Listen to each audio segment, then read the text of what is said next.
Yang seperti Bapak tahu, beliau seorang pemulung. Bapak saya selalu menceritakan kejadian itu sebelum saya tidur. Bukan untuk menakut-nakuti saya, untuk menjadikan saya sedih, tapi Bapak saya mengatakan bahwa suatu hari jika saya sudah sukses, jangan lupa dengan orang-orang yang selalu berbuat baik kepada saya. Waktu saya kecil, saya tidak hanya dirawat oleh Bapak saya saja, Pak, tapi juga para pemulung lain ikut serta merawat saya. Jadi hari ini saya bekerja untuk membalas jasa mereka. Saya ingin membawa mereka keluar dari gubuk kumuh itu dan mencarikan rumah susun yang pas agar kehidupan mereka jadi lebih layak. Pak Ali mengangguk mengerti, menunjukkan bahwa dia menghormati cerita Anissa. Anissa, saya sangat terkesan dengan perjalanan hidup kamu. Kamu adalah contoh nyata dari seseorang yang tidak hanya berhasil melewati masa sulit, tapi juga tumbuh menjadi seseorang yang jujur dan hebat. Saya sangat menghargai kejujuran Anda dalam berbagi cerita ini dengan saya, tambah Ali.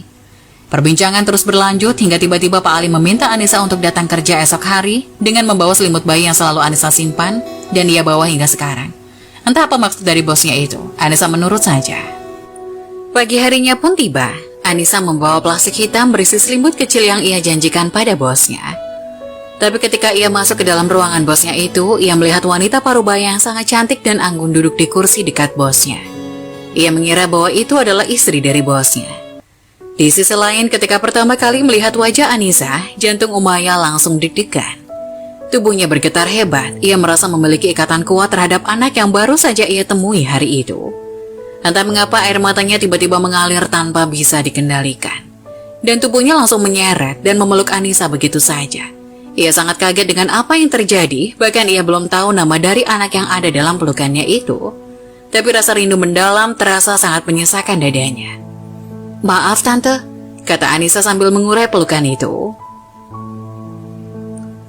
Mendapat penolakan halus dari Anissa, Umayyah pun langsung sadar diri. Ia segera melepas pelukannya dan menangis di samping suaminya. Melihat istrinya menangis seperti itu, Pak Ali segera meminta Anissa menunjukkan selimut bayinya itu. Dan benar saja, itu adalah selimut yang sangat familiar baginya. Ia langsung mengecek pojokan dari selimut itu. Di situ terbordir sebuah nama bertuliskan Fatimah cintaku dari Ali dan Umayyah. Mendapat kenyataan itu, Umayyah langsung menangis lebih keras lagi. Begitu juga Ali. Sekarang ia tahu kenapa ia merasa sangat terikat dengan gadis di depannya itu. Rupanya ia adalah anak yang dulu dibuang oleh keluarganya karena kisah cintanya yang tidak mendapat restu. "Anissa, saya tidak tahu harus berkata apa. Ini adalah rahasia yang tersembunyi selama begitu lama. Saya hanya berharap Anda bisa memaafkan saya." Anissa yang kaget tidak tahu bagaimana bisa merespon. Dia ingin tahu lebih banyak tentang bagaimana semuanya bisa terjadi. "Maaf, saya tidak mengerti. Bolehkah Anda menjelaskan lebih lanjut?" Pak Ali mulai menceritakan kisah yang menyedihkan tentang masa lalunya. Dia mengakui bahwa dia adalah ayah biologis dari Anissa dan bahwa dulu dia adalah bagian dari keluarga yang tidak direstui ketika dia mencoba untuk menikah dengan ibu Anissa. "Ketika ibumu dan saya tidak direstui, kami merasa tidak punya pilihan lain. Kami takut bahwa kami tidak akan memberikan kehidupan yang baik untukmu. Itu adalah keputusan yang sulit dan saya menyesalinya setiap hari," kata Pak Ali. Anissa merasa terkejut oleh pengakuan ini, juga merasa dicampakkan.